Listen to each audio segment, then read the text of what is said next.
இப்போ தண்ணியை சட்னி எப்படி செய்யுதுன்னு பார்க்கலாம் வாங்க. 5 ஸ்பூன் பொட்டுக்கடலை போட்டுக்கோங்க. 1 ஸ்பூன் தேங்காய் போட்டுக்கோங்க. 8 பீஸ் மிளகாய் போட்டுக்கோங்க. ஒரு துண்டு இஞ்சி கட் பண்ணி போட்டுக்கோங்க. 4 பல்லு பூண்டு போட்டுக்கோங்க.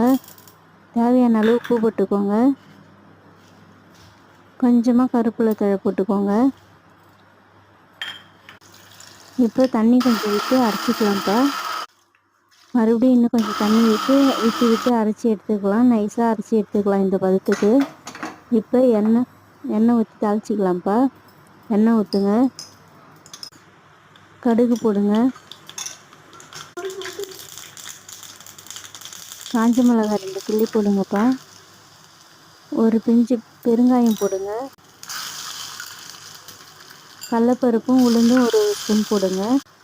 இது கொஞ்சம் பொரிஞ்சு வரட்டும். நைஸாக ஒரு வெங்காயத்தை கட் பண்ணி இதில் போட்டு வதக்குங்க. வெங்காயம் செவந்து வரட்டும்.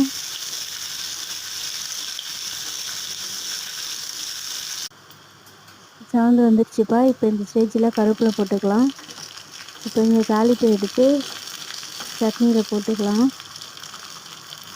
சட்னி தண்ணியாக இருக்கும்ப்பா இந்த சட்னி. ஆனால் டேஸ்ட்டாக இருக்கும், சுவையாக இருக்கும். நீங்கள் சாப்பிட்டு பாருங்கள். சாப்பிட இன்னும் 2 தோசை சாப்பிடணும் போல் இருக்கும். அவ்வளோ நல்லாயிருக்கும். வெங்காய தோசைக்கும் நல்லா சரியான சூப்பர் சட்னியாக இருக்கும்ப்பா. நீங்கள் சாப்பிட்டு பாருங்கள். உங்களுக்கு ரொம்ப பிடிக்கும். வீட்டில் செய்யுங்க. செஞ்சு பார்த்துட்டு எனக்கு ஒரு லைக் கொடுங்க.